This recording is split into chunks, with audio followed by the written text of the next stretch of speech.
সোনাপুর কলেজের একাদশ এবং দ্বাদশ শ্রেণীর সকল গ্রুপের ছাত্রছাত্রীদেরকে আইসিটি অনলাইন ক্লাসে স্বাগত জানাচ্ছি। বরাবরের মতোই আশা করি তোমরা ভালো আছো।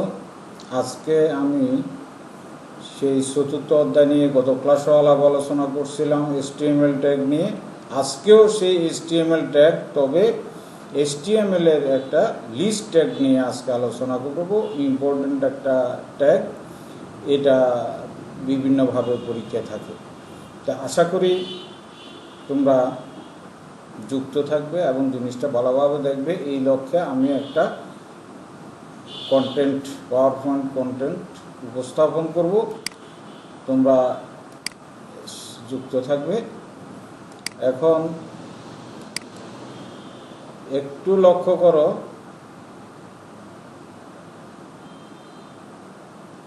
আমি একটা কন্টেন্ট শেয়ার করতেছি।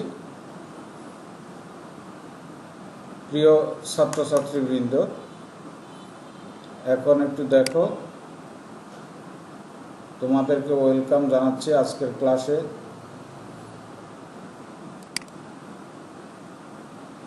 আজকের পাঠ শেষে তোমরা অর্থাৎ শিক্ষার্থীরা যা জানতে পারবে, বলতে পারবে, বর্ণনা করতে পারবে, ব্যাখ্যা করতে পারবে, সেই জিনিসগুলো আজকে এখন দেখাচ্ছি। যেমন লিস্ট ট্যাগ কী তা বলতে পারবে, HTML এর তালিকা তৈরির বিভিন্ন ট্যাগ বর্ণনা করতে পারবে, HTML এর বিভিন্ন ধরনের লিস্টের নাম বলতে পারবে, ক্রমিকযুক্ত লিস্ট মানে কি অর্ডার লিস্ট ব্যাখ্যা করতে পারবে, আর অর্ডার লিস্ট ব্যবহার করে ওয়েব পেজ তৈরি করতে পারবে, আনঅর্ডার্ড লিস্ট ব্যাখ্যা করতে পারবে, আবার আনঅর্ডার্ড লিস্ট ব্যবহার করে ওয়েব পেজ তৈরি করতে পারবে, আবার ডেসক্রিপশন লিস্ট ব্যাখ্যা করতে পারবে, ডেসক্রিপশন লিস্ট ব্যবহার করে ওয়েব পেজ তৈরি করতে পারবে। তারপরে যায় নেস্টেড লিস্ট সম্পর্কে বলতে পারবে, আবার নেস্টেড লিস্ট ব্যবহার করে ওয়েব পেজ তৈরি করতে পারবে। তাহলে আমরা মূলত 4 ধরনের ওয়েব পেজ তৈরি করব। আমাদের মূল টার্গেট এখানে। আর ক্রমিকযুক্ত অর্থাৎ অর্ডার লিস্ট কি, আনঅর্ডার লিস্ট কি, ডেসক্রিপশন নেস্টেড লিস্ট কি সেটা বলবো, আর সেটা দিয়ে ওয়েব পেজ কীভাবে তৈরি করা যায়। আবার ওই যে অর্ডার লিস্টের কিছু নিয়মকানুন আছে, আনঅর্ডার লিস্টের কিছু নিয়মকানুন আছে, এই সমস্ত নিয়মকানুন সহকারে একটু আলাপ আলোচনা করব। আশা করি তোমরা ভালোভাবে দেখবে। আমরা পরবর্তী স্লাইডে যাচ্ছি। এখন আজকের যে পার্ট সেটা হলো লিস্ট ট্যাগের ব্যবহার। আমি পূর্বে বলেছি আর চতুর্থ অধ্যায়ের 7ম কন্টেন্ট আমার এটা। তো তোমরা দেখো লিস্ট ট্যাগ।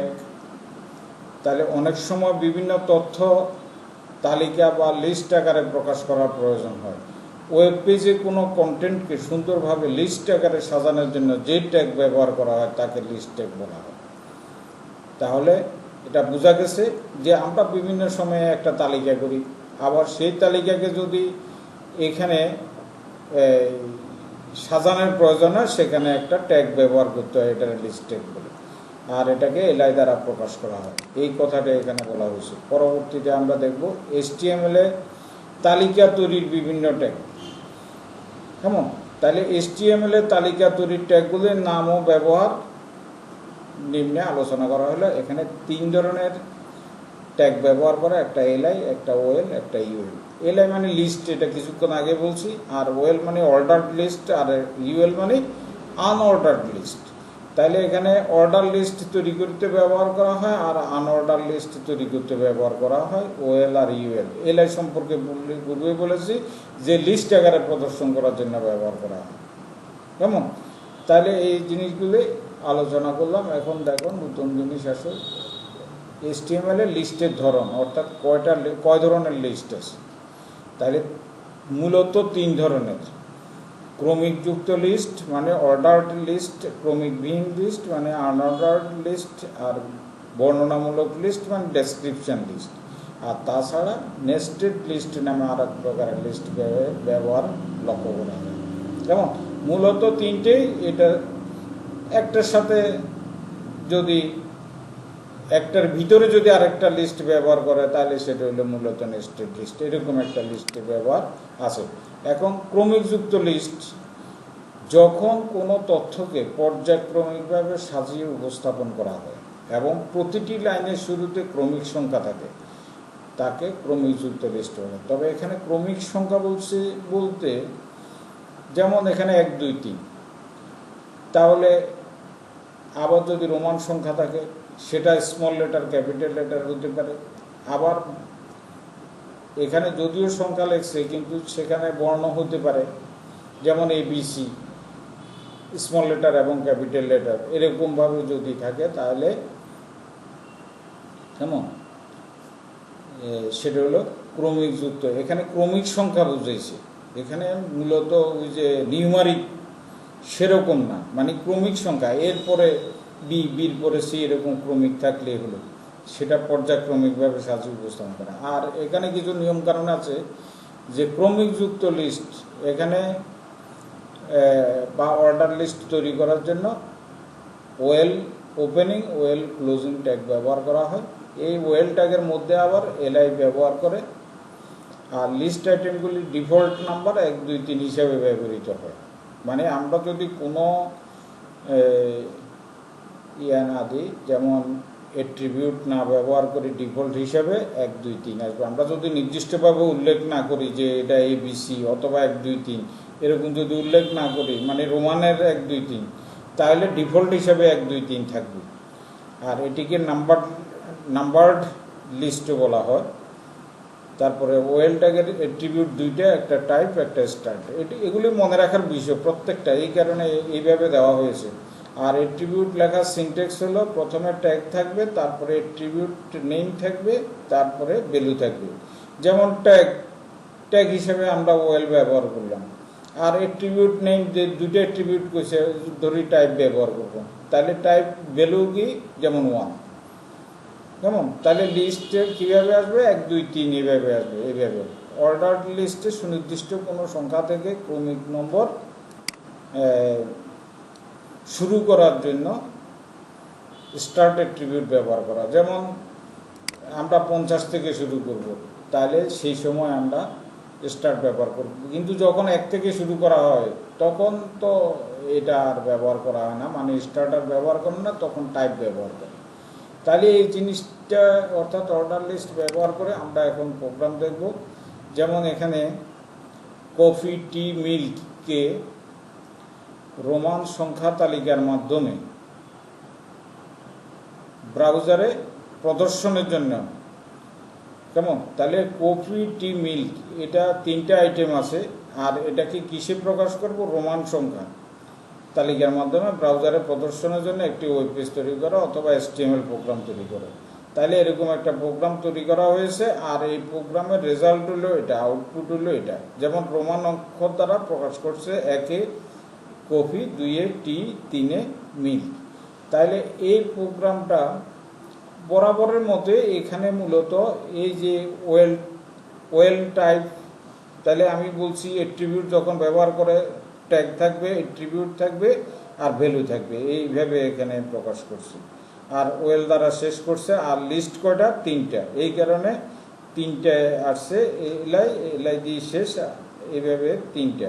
যদি এখানে 5টা আইটেমের কথা বলা হতো তাহলে এখানে 5টা লিস্ট আসতো, ঠিক আছে। আর ওয়েল দিয়ে আরম্ভ হয়েছে, ওয়েল দিয়ে শেষ হয়েছে। যেহেতু এখানে বলা হয়েছে রোমান সংখ্যা, এই কারণে রোমান সংখ্যা দিয়ে প্রকাশ করছে। আর এই প্রোগ্রামটা যদি আমরা এখন একটু দেখি তাহলে কি দাঁড়ায়,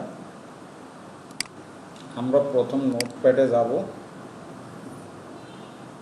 তারপরে এখানে ফাইল ওপেন করব, যেহেতু আমার ফাইল করা আছে সেই হিসেবে আমরা এখানে দেখাবো করা ফাইলে। হ্যাঁ,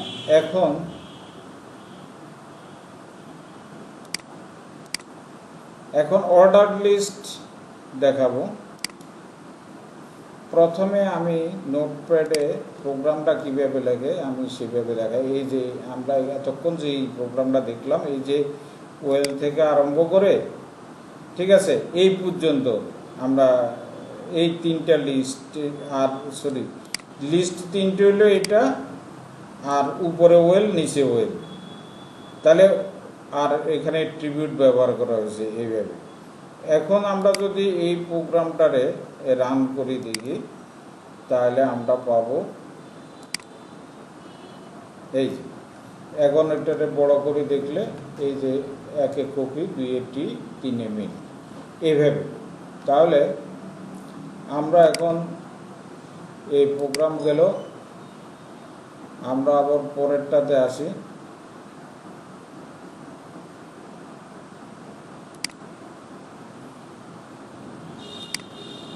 আমরা আবার দ্বিতীয়টাতে আসলাম, ক্রমিক যুক্ত লিস্ট। এরকম 4টা লিস্ট না 3টা লিস্ট আছে, 3টা লিস্ট আছে। যেমন একটি ওয়েব পেজ তৈরি করতে হবে যা ব্রাউজারে চালু বা রান করলে নিচের লিস্টটি প্রদর্শিত হবে। এখানে একটি ব্যতিক্রম, আগে কিন্তু লিস্টে আইটেমগুলি দিয়ে দিছে, এখানে কিন্তু আইটেম দেয় না। মানে একটা তৈরি করতে হবে, এখানে শুধু আউটপুটটা দিয়ে দিছে। আমি কিছুক্ষণ আগে যে আউটপুট দেখালাম, একটা ব্রাউজারে যে আউটপুট দেখালাম, সে আউটপুটটা এখানে দিয়ে দিচ্ছে। পরীক্ষাতে এইভাবেই থাকে। তাইলে বুঝে নিতে হবে ফ্রুটস লিস্ট এটা কিসের, কি হেডিং না প্যারাগ্রাফ না অন্য কিছু, কেমন, এটা কিন্তু বুঝে নিতে হবে। তাহলে সেভাবে ফ্রুটস লিস্টের কথা লিখতে হবে। আর এই যে লিস্ট ABCD, তাহলে এর থেকে আরম্ভ। তাহলে এখানে প্রোগ্রামটা এই ফ্রুটস লিস্ট আসছে কি প্যারাগ্রাফ, কেমন, আর কোনো বোল্ডও নাই, কিছু নাই, এটা বোঝা যাইতেছে যে প্যারাগ্রাফ। আবার আরও একটু বড় অক্ষরে যদি থাকতো তাহলে হেডিং আসতো। ওকে, এখন এই যে ওয়েল টাইপে এ দেওয়াতে এখানে এখানে ABCD এইভাবে চলে আসছে। আগেরটা আমরা রোমানে 1 দিয়েছি, স্মল 1, তারপর 1 2 3 এভাবে শো করেছে। আর এখানে যেহেতু ফ্রুটস লিস্টের কথা বলা হয়েছে, এখানে টাইটেল আমি দিয়েছি যে ফ্রুটস লিস্ট, কেমন। এখন আমি এই প্রোগ্রামটাকে যদি দেখাই, আমি এই প্রোগ্রামটাকে যদি রান করে দেখাই, যেমন অর্ডার টু, প্রথমে অর্ডার টু আমি নোটপ্যাড দেখাই, মানে ওই প্রোগ্রামটা কীভাবে টাইপ করা হয়েছে ঠিক কিছুক্ষণ আগে আমি যেভাবে আলাপ করেছি এইভাবে এই যে এখানে লেখা হয়েছে, কেমন। আর এই যে প্যারাগ্রাফ লেখা হয়েছে এটা। এখন আমি এটাকে রান করব। রান করলে কিসে, ব্রাউজারে, যেমন গুগল ক্রোম, এই ব্রাউজারে এই যে দেখা যাচ্ছে এখানে শো করছে অ্যাপেল ব্যানানা। আর এখানে এই যে টাইটেল বারে আমরা টাইটেলের মধ্যে যেটা লিখেছি সেটা এখানে শো করছে। ওকে, ফ্রুটস লিস্ট, কেমন। তাহলে এখন আসো আমরা তৃতীয় প্রোগ্রামটাতে যাই, মানে ক্রমিক যুক্ত লিস্টের যে আরেকটা প্রোগ্রাম আছে। আমরা এই একটি ওয়েব পেজ তৈরি করতে হবে যা ব্রাউজারে চালু বা রান করলে নিচের লিস্টটি প্রদর্শিত হয়। এখানে মূলত পরীক্ষাতে ওইভাবে থাকে, যার কারণে আমি এইভাবে লিখেছি। তাহলে এখানে সায়েন্স বুক লিস্ট, এটা কি দেখা যাচ্ছে, খুব বড় আকারে দেখা যাচ্ছে, অর্থাৎ হেডিং আকারে, এটাই তো বোঝা যাচ্ছে। তারপরে 30 থেকে আরম্ভ হয়েছে, তাহলে এরকম 30 নির্দিষ্ট কোনোটা থেকে যদি আরম্ভ হয় তাহলে কি অ্যাট্রিবিউট ব্যবহার করা হয় এটাও মনে রাখতে হবে। দুইটা অ্যাট্রিবিউট ব্যবহার করা ক্রমযুক্ত, একটা টাইপ একটা স্টার্ট। তাহলে নির্দিষ্ট সংখ্যা থেকে আরম্ভ করলে টাইপ স্টার্ট ব্যবহার করতে হয়, তাহলে এখানে স্টার্ট ব্যবহার করা হয়েছে। এই যে ওয়েল স্টার্ট সমান 30 থেকে আরম্ভ হয়েছে। তারপরে যেহেতু 4টে আইটেম আছে 30 থেকে 33 পর্যন্ত হবে। ওকে, এখন এটাকে যদি আমরা রান করে দেখাই যে এই প্রোগ্রামটা সায়েন্স বুক লিস্ট এখানে হেডিং হিসেবে আছে, এই যে H1, এখানে H1 দিচ্ছে সায়েন্স বুক লিস্ট। ওকে, তাহলে এখানে এই যে অর্ডার 3 যদি আমরা দেখাই এই তাহলে প্রোগ্রামটা তো আমি দেখালামই, সেই প্রোগ্রামটা এখানে সায়েন্স বুক লিস্ট এটা হেডিং হিসেবে আসছে। আর এখানে স্টার্ট দিয়ে আমরা অ্যাট্রিবিউট ব্যবহার করছি, 30 থেকে আরম্ভ হয়েছে। ওকে, তাহলে এই যে এখানে বুক লিস্ট কি টাইটেল বারে এখানে বুক লিস্টে দেওয়া আছে। যেমন আমি উদাহরণ হিসেবে যদি দেখাই যে আমরা আসলে এটা দিয়েছি কিনা, তাহলে এটা নোটপ্যাডে আমরা দেখব। এই যে এখানে এই যে টাইটেল বারে আমার জায়গা কম, এই কারণে আমি এই যে হেডের ব্যাপারটা পুরো এক লাইনে নিয়ে আসছি। আমি এর আগে 2টা প্রোগ্রাম ওইভাবে দেখাইছি, যে আমার জায়গা কম, আমি যদি এখানে এই হেড একটা লাইন ব্যবহার করি, এই টাইটেল যদি একটা লাইন, এই টাইটেল থেকে এটা একটা লাইন ব্যবহার করি, আবার এই হেড যদি একটা লাইন ব্যবহার করি, তাহলে 3টা লাইন লাগতেছে। 3টা লাইন লাগলে আমার যে স্লাইড, ওই স্লাইডে জায়গা হচ্ছে না, তাই বলে আমি এটা পুরোটা এক জায়গাতে দিয়ে দিছি। অসুবিধা নাই, পরীক্ষাতে এইভাবে দিলেও চলবে। আবার যদি আলাদা আলাদা প্রয়োগ করি তাহলে হবে। ওকে, তাহলে আমরা এই 3টা দেখলাম। এখন আমরা যাব পরের স্লাইডে কি আছে আমরা সেটা দেখব। তাহলে এটা গেল 3 নাম্বার। তারপরে আসি আমরা ক্রমিকবিহীন, মানে এই যে নিয়মের যে তিনটা আমি দেখালাম, এটা নিয়মের দেখাই ফেলছি। টাইপ দিয়ে দেখাইছি 2টা, আর স্টার দিয়ে দেখাইছি একটা। টাইপ 2টা, একটা রোমান সংখ্যা। আর যদি আমরা টাইপ ব্যবহার না করি, অর্থাৎ যদি অ্যাট্রিবিউট ব্যবহার না করি, সরাসরি ওয়েল দিয়ে আরম্ভ করে ওয়েল দিয়ে শেষ, তাহলে কি আসবে? ডিফল্ট নাম্বার 1 2 3 ইত্যাদি। তাহলে এখানে ক্রমিকবিহীন লিস্ট, কোনো তথ্যের তালিকা কতগুলি বুলেটের মাধ্যমে চিহ্নিত করাকে ক্রমিকবিহীন লিস্ট বলে। আমরা আগে বুলেট দেখব। বুলেট দেখার আগে এখানে এই কাজটা শেষ করে দিই। ইউএল দিয়ে আরম্ভ হবে, ইউএল দিয়ে শেষ হবে। আর এই ইউএল ট্যাগের মধ্যে এলআই থাকবে বরাবরের মতো। আর এখানে এই ডিফল্টে দেওয়া থাকবে এই যে ডিস্ক, ডিআইএসকে, ছোট ছোট কালো বৃত্ত, কেমন। আর এসটিএমএল এ সাধারণত 3 ধরনের বুলেট, এই যে ডিস্ক, স্কোয়ার, সার্কেল, এই 3 ধরনের বুলেট ব্যবহার করে, সাপোর্ট করে। এটা মনে রাখতে হবে। এই 3টার বাইরে কিন্তু এসটিএমএল এ সাপোর্ট করবে না। আরেকটা থাকে, যদি কোনো বুলেট জাতীয় কোনো কিছু না থাকে তাহলে নান ব্যবহার করা হয়। তাহলে এটি নিয়ম, কেমন। আর এটি কি বুলেটেড লিস্টে বলা হয়। ইউএল ট্যাগের অ্যাট্রিবিউট হলো একটা, মানে টাইপ। ওকে, অ্যাট্রিবিউট লেখার সিনট্যাক্স আগেরটার মতো, আমি কিছুক্ষণ আগে দেখাইছি। ট্যাগের পরে অ্যাট্রিবিউট নেম আর ভ্যালু, কেমন। এখন আসো আমরা একটা প্রোগ্রাম দেখি। তার আগে আমাদের ওই বলছি যে বুলেট, ঠিক আছে, আমরা এটা দেখি, তারপরে আমরা বুলেটের দিকে যাব।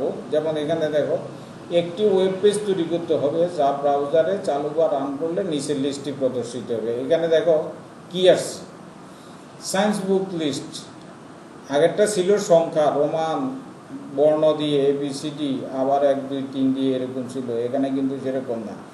এখানে এটা মনে হচ্ছে কি স্কোয়ারের আকৃতি, তবে স্কোয়ার ঠিকই, আবার এদিকে ভিতরে একটা কালো করা আছে, কেমন। তাইলে আমি বলছি যে এসটিএমএল এ কয় ধরনের বুলেট সাপোর্ট করে? 3 ধরনের। একটা ডিস্ক, কেমন। এই যে আমি এখানে এই যে একটা ডিস্ক, একটা স্কোয়ার, একটা সার্কেল। সার্কেল মানে একটা বৃত্ত আকারে থাকবে, তবে সাদা বৃত্ত, ভিতরে কালো থাকবে না। আর স্কোয়ার মানে স্কোয়ার সাইজ, কিন্তু ভিতরে কালো করা থাকবে। আর ডিস্ক যেটা, এটা কালো বৃত্ত, ছোট ছোট কালো বৃত্ত, এই যে এটা ডিস্ক। এই 3 ধরনের সাপোর্ট করে। আরেকটা থাকে নান, কোনোটাই সাপোর্ট করে না। তাহলে এখানে এই প্রোগ্রামটাতে আমরা দেখব। যেমন এখানে আগে লক্ষ্য করে যাই, S1 দিয়ে আরম্ভ হয়েছে, S1 দিয়ে শেষ হয়েছে, সায়েন্স বুক লিস্টে কি বলছে। আর টাইটেলে আমরা লিখছি বুক লিস্ট। ওকে, তারপরে ইউএল দিয়ে আরম্ভ হয়েছে, টাইপ লিখছি স্কোয়ার। এখানে কিন্তু ওই যে বুলেট আসবে, এখানে অন্য এই 3টার একটা, হয় ডিস্ক, নয় স্কোয়ার, নয় সার্কেল, এই 3টার একটা আসবে। আর লিস্ট তো এটা আছে, ইউএল দিয়ে শেষ হয়েছে। এখন আমরা দেখব, প্রথমে আমরা দেখব যে মাইক্রোসফট ওয়ার্ডে যে বুলেটগুলি ব্যবহার হয়, সেই বুলেটগুলির কথা আগে দেখব। এটা বোঝানোর জন্য, যেমন এখানে এই যে কতগুলি বুলেট আছে, বুলেট গ্যালারি, বুলেট লাইব্রেরি। তাইলে এটা কি বুলেট, এই যে এখানে আবার এটা আছে নাম্বার, এটা হলো নাম্বারিং লাইব্রেরি, এটা আছে বুলেট। এছাড়া আরও অনেক আছে, এই যে ডিফাইন নিউ বুলেট, কেমন, সেন্স, লিস্ট, লেভেল। এখানে যে কোনো কিছু ব্যবহার করা যায়। যেমন এখানে আমি যদি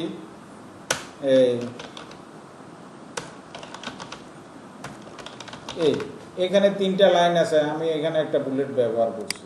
এখন যদি আমি এটা চেঞ্জ করি, অন্য একটা দিই, যেমন আমি এটা দিলাম, তাহলে এটা হলো বুলেট। আমি যদি এটা দিলাম, তাহলে এটা হলো। তাহলে এখান থেকেই আমি ব্যবহার করতে পারি বুলেট, কেমন। এখানে যদি আমি নাম্বার দিই, এই যে নাম্বার চলে আসবে, এই যে বর্ণ দিই তাহলে বর্ণ চলে আসবে। ওকে, তাহলে এটা বোঝা গেছে, আমি যে ওয়ার্ডের জিনিসটা বুঝাইতে চেয়েছিলাম সেটা বোঝা গেছে। এইবার আমরা ক্রমিক বিন আনঅর্ডার লিস্টের একটা প্রোগ্রাম দেখি। এই প্রোগ্রামটা সরাসরি রান করে দেখালাম। এই যে এখানে আমি একটু বড় করে যদি দেখাই, এই যে স্কোয়ার এবার বোঝা গেছে, স্কোয়ার কিন্তু ভিতরে কালো দাগ আছে। ওকে, তাহলে এইভাবে, আর প্রোগ্রামটা তো আমি ওখানে দেখাইলাম, যার কারণে এখানে আর ইয়াতে কি লেখা আছে, বুক লিস্ট। তাহলে আগেও বুক লিস্ট ছিল, এখানেও বুক লিস্ট, এটা আমি দেখালাম। অর্থাৎ কি টাইটেল বারে যেটা দেওয়া আছে সেটা এখানে শো হবে।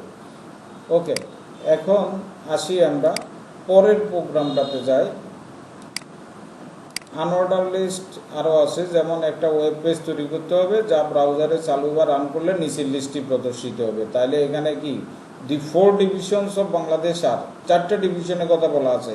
বাংলাদেশে যদি ধরো 7টা 8টা এরকম ডিভিশন থাকে, এখানে মাত্র 4টা ডিভিশনের কথা বলা আছে। আর এখানে কিন্তু বড় আকারে না, তাইলে এখানে বোঝা যাচ্ছে যে হেডিং না, এখানে কিসের আকারে বোঝা যাচ্ছে যে প্যারাগ্রাফ। আর ইয়াতে কি থাকবে, টাইটেল বারে কি আছে, হোম পেজ। তাহলে মনে রাখবো আমরা টাইটেল বারে ওখানে দেখব কি, হোম পেজ দেখব। আর ইয়াতে কি দেখব, অ্যাট্রিবিউটে কি ব্যবহার করব, সার্কেল। যেহেতু এটা বৃত্ত আকারে আছে, সার্কেল ব্যবহার করব। ইউএল এর সাথে টাইপ থাকবে আর সার্কেল থাকবে, আর ইউএল দিয়ে শেষ হবে। যদি আমরা এই যে টাইপের অংশটুকু ওইটা আরম্ভ করি, সার্কেল পর্যন্ত না ব্যবহার করি, শুধু ইউএল ব্যবহার করি, তাহলে কি প্রোগ্রাম হবে না? হবে। তখন ডিফল্টে কি আছে, ডিস্ক আছে, ওই ডিস্কের ইয়াটা বুলেটটা আসবে। ডিস্কের বুলেট কি, কালো বৃত্ত, আর এটা কিন্তু সার্কেল। ওকে, তাইলে এই গেল। এখন আমরা এই প্রোগ্রামটারে একটু দেখব, কোনটা না, আনঅর্ডার লিস্ট। আনঅর্ডার লিস্ট, এই যে এখন এই যে বৃত্ত আকারে সার্কেল আসছে, এই সার্কেলটা আমরা দেখলাম। ওকে, আর ইয়াতে কি ছিল, হোম পেজ। এই যে টাইটেল বারে এখন হোম পেজ দেয়া আছে। ওকে, তাহলে এটা গেল। এখন আমরা 3 নম্বরটা দেখব, আনঅর্ডার লিস্টের। তাহলে একটি ওয়েব পেজ তৈরি করতে হবে যা ব্রাউজারে চালু বা রান করলে নিচের লিস্টটি প্রদর্শিত হবে। তাহলে ফ্রুটস লিস্ট, এখানে কি কি আছে, ফ্রুটস, এখানে বোঝা যাচ্ছে যে হেডিং আছে, যেহেতু একটু বড় সাইজ হেডিং আছে, আবার আন্ডারলাইন আছে। আর নিচে কি আছে, কালো বৃত্ত, কি, ডিস্ক। তাহলে এখানে দেয়া আছে এই যে H2, কেউ যদি এটাকে ধরি H1 দেয় তাহলেও কোনো অসুবিধা নেই, তবে H1টা আরও বড় থাকে। H2 মানে দ্বিতীয় হেডিং, H1 হলো ফার্স্ট হেডিং, এটা আরও বড়, এটা আর একটু ছোটো। আর আন্ডারলাইন দেওয়া আছে, এখানে এই ইউ ট্যাগ দেওয়া আছে। তাহলে H2 প্রথম দিয়েছি, H2 শেষে দেব, আবার ইউটা শেষে দিয়েছি, ইউ প্রথমে শেষ হবে, এইভাবে করা হয়েছে। আর এখানে যেহেতু কালো বৃত্ত, তাহলে ডিস্ক, এই যে এখানে ডিস্কের কথা আছে। আর যদি এই ডিস্কও ব্যবহার না করতাম, টাইপ ডিস্ক ব্যবহার না করতাম, তাহলে কিন্তু ডিফল্টে যেহেতু ডিস্ক, এই ডিস্কটা রেজাল্ট হিসেবে আসতো। ওকে, তাহলে এই পর্যন্ত আমাদের হলো। এটার উদাহরণ 4 আছে, আর একটা কি আছে, ও এটাকে যদি আমরা ইয়ে আকারে দেখি, তাহলে 3 ফরম্যাটিংটা, আনঅর্ডার লিস্ট 3 যদি আমরা দেখি, তাহলে এই যে এইভাবে, তাহলে এটা কি, কালো বৃত্ত, এটা স্পষ্ট বোঝা যাওয়ার জন্য আমি এইভাবে করেছি। কেমন, আর এখানে ফ্রুটস লিস্ট আন্ডারলাইন দেওয়া আছে, আর ওটা দ্বিতীয় হেডিং, আর ওইখানে দেওয়া আছে হোম পেজ, এই যে। তাহলে এই গেল। তারপরেরটা আমরা যদি দেখি, কেমন, হ্যাঁ, এখন এই যে এটা দেওয়া আছে কি, বাম পাশে কোনো বুলেট নেই, অ্যাপল, অরেঞ্জ, পাইনঅ্যাপল, ব্যানানা, এটার পূর্বে কিন্তু কোনো বুলেট নাই। আর সব আগের মতো, এই যে সব আগের মতো, কিন্তু বুলেট নেই। বুলেট না থাকলে নান হবে। এখানে এই দেখো এনওএনই, আগে যে ডিস্ক সার্কেল এগুলি ছিল এগুলির পরিবর্তে শুধু নান ব্যবহার করা হয়েছে, আর না হলে সবগুলি একই রকম। এটাও মনে রাখতে হবে। তাহলে এটাকে যদি আমরা রান করি, তাহলে আনঅর্ডার লিস্টের 4 নম্বর প্রোগ্রামটা এই যে এখানে আমরা,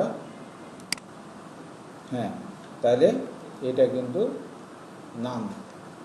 তাহলে বাম পাশে কোনো বুলেট নাই, এই কারণে নান। এটাও হোম পেজের আকারে আসছে, টাইটেল বারে হোম পেজ দেওয়া আছে, এইভাবে আসছে। কেমন? এখন আসো আমরা এই বর্ণনামূলক লিস্ট।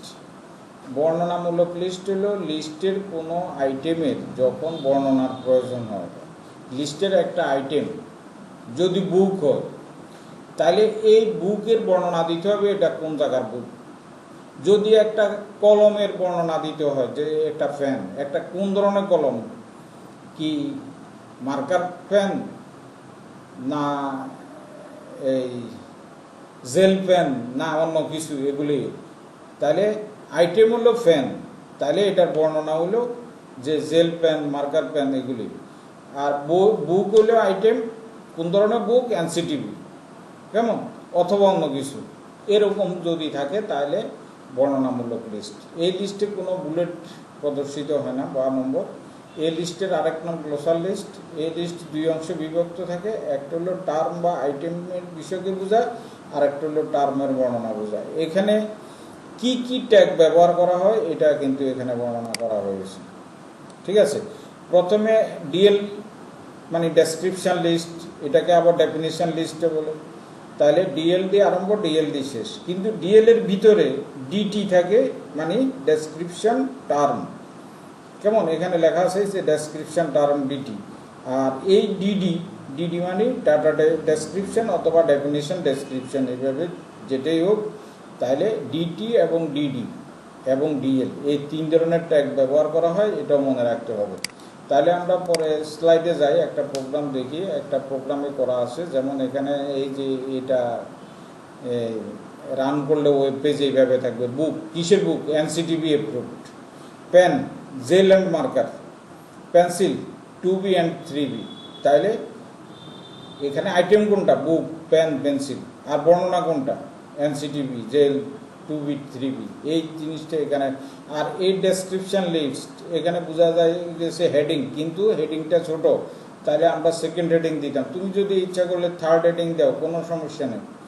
ঠিক আছে, তারপরে এই যে হেডিং দিছে, তারপর ডিএল দিয়ে আরম্ভ হয়েছে, ডিএল দিয়ে শেষ হয়েছে। আর ডিএল এর ভিতরে ডিটি হলো কি? বুক। ঠিক আছে, আর এনসিটিভি অ্যাপ্রুভড এটা কি? ডিডি। তাহলে আবার পেন হলো ডিটি, আর জেল অ্যান্ড মার্কার হলো ডিডি। এটা কঠিন কিছু না, মানে একটা প্রথমে ডিএল থাকবে, আর আইটেম বর্ণনা হবে মানে ডেসক্রিপশন আইটেম মানে ডিটি। তারপরে আর পুরো বর্ণনাটা হবে এই ডিডি দিয়ে। কেমন? তাহলে এক লাইনে ডিটি আর এক লাইনে ডিডি, আর প্রথমে ডিএল দিয়ে আরম্ভ, ডিএল দিয়ে শেষ, এইভাবে প্রোগ্রামটা। আর এই প্রোগ্রামটাতে যদি আমরা রান করি, এখন দেখায় যে এটা ডেসক্রিপশন লিস্টের প্রোগ্রাম। তাহলে এই প্রথমে আমি এই এনসিটি আর নোটপ্যাডের প্রোগ্রামটা এটা দেখালাম। এই যে ডিএল দিয়ে আরম্ভ হয়েছে, এটা ডিটি, এটা ডিটি, এটা ডিডি। তাহলে এটা এক অংশ। আবার ডিটি পেনের ক্ষেত্রে এই দুইটা, আবার পেন্সিলের ক্ষেত্রে এই দুই লাইন। এই হলো প্রোগ্রামের ধরন। আর এটাকে যদি আমরা রান করি, এই যে গুগল ক্রোমে, এই প্রোগ্রামটা এইভাবে আসবে। ওকে, তাহলে হলো। এখন আমরা লাস্টের ইয়েতে চলে যাচ্ছি।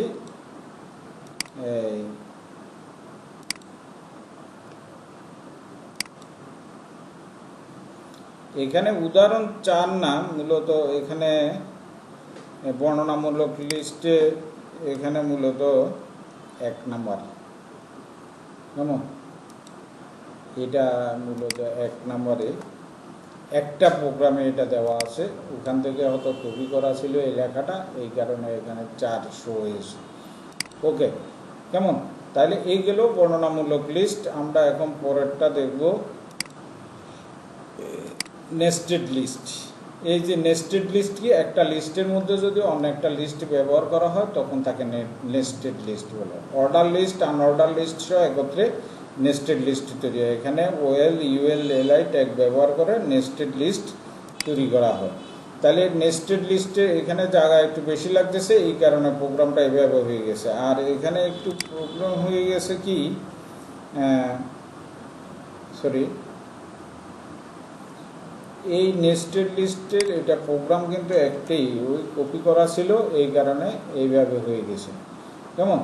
তাহলে এইটাতে যদি আমরা বড় আকারে দেখি, এই যে প্রোগ্রামটা, একটা প্রোগ্রামে একটি ওয়েব পেজ তৈরি করা আর একটা এই লিস্টের ভিতরে যদি অন্য লিস্ট থাকে, যেমন এখানে কপি টি, এটা এক ধরনের লিস্ট, কি ডিস্ক, আবার এখানে সার্কেল হয়ে গেছে, আবার এখানে ক্রমিক সংখ্যা মানে কি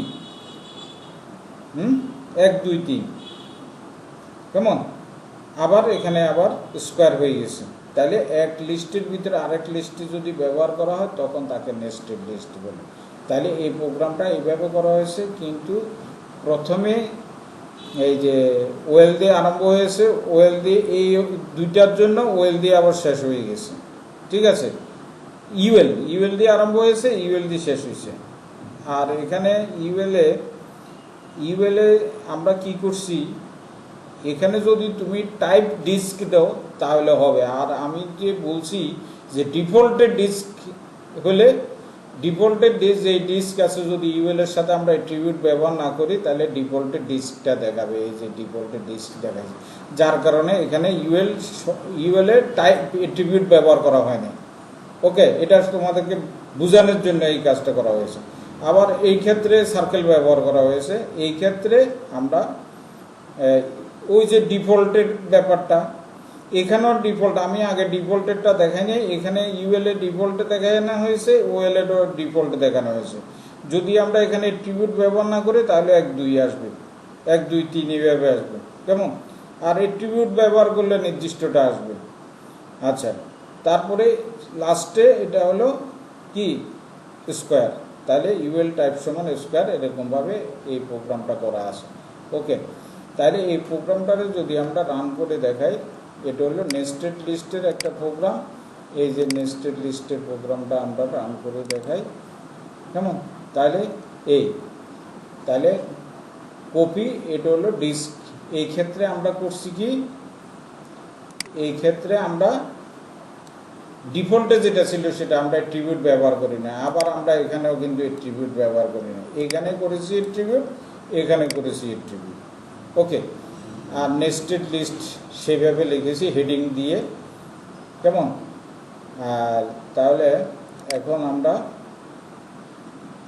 মূলত শেষ পর্যায়ে চলে আসছি। এরপরে আমাদের একটা বাড়ি কাজ আছে, এই যে পরীক্ষা থাকে মূলত এইগুলি, এই কথাই আমি বুঝাতে চেয়েছিলাম তোমাদের। যেমন এখানে দুইটা চিত্র দেওয়া আছে, একটা বুক, পেন, পেন্সিল, এটার বাম পাশে সার্কেল আছে, এটা বোঝা যায় চিত্রমা।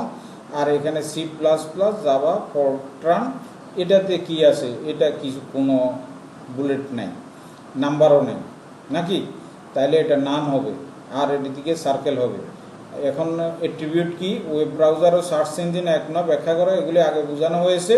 চিত্র একের ফলাফল পেতে প্রয়োজনীয় কোড লিখো, তাহলে এটা কি unorder list, U L circle, attribute ব্যবহার করতে হবে সার্কেল। আর চিত্র 2 উল্লেখিত নামগুলি ওয়েব পেজে প্রকাশের জন্য কি কি ট্যাগ ব্যবহার করার প্রয়োজন, নামগুলি ওয়েব পেজে প্রকাশ করতে নান ব্যবহার করতে হবে, মানে ইউএল এর সাথে নান ব্যবহার করতে হবে, তাহলে এইভাবে আসবে। আর নামগুলি যদি সংখ্যা দিয়ে প্রকাশ করে তাহলে কি পরিবর্তন করতে হবে, তাহলে ওয়েল ব্যবহার করতে হবে। আর ওয়েলের সাথে আমরা কি ব্যবহার করব, ওই যে অ্যাট্রিবিউট টাইপ 1, যদি আমরা রোমান দিই রোমানটা আসবে, এইভাবে সংখ্যা পরিবর্তন। তাহলে বাড়ির কাজটা এইভাবে প্র্যাকটিস করবে, পরীক্ষা মূলত এই ধরনের থাকে। আমরা এখন শেষ পর্যায়ে চলে আসছি, থ্যাংক ইউ, কেমন? তাহলে ভালো থাকো। আগামী ক্লাসে যুক্ত থাকবে। আগামী ক্লাসে তোমাদের হাইপার লিঙ্ক সম্পর্কে দেখাবো। তোমরা, আমার মনে হয় ওটাও ইম্পর্টেন্ট, ওটাও পরীক্ষা থাকে। কেমন? তাহলে এখন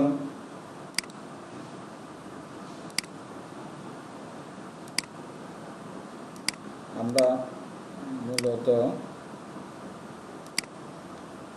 শেষ পর্যায়ে আসলাম।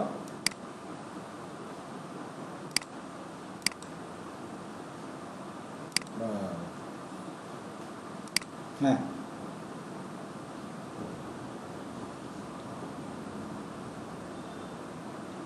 এখন স্টপ করে দিলাম শেয়ারিং।